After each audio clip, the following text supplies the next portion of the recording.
I'm Elena with the Frain Group. Today I'll be cycling your Hobart 140 quart mixer. This machine is currently set to 3-phase, 480 volts.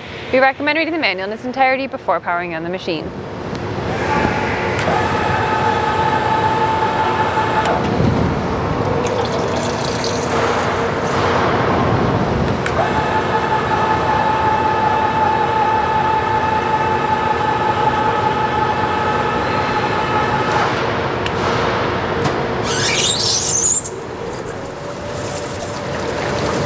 I will now demonstrate variable speed.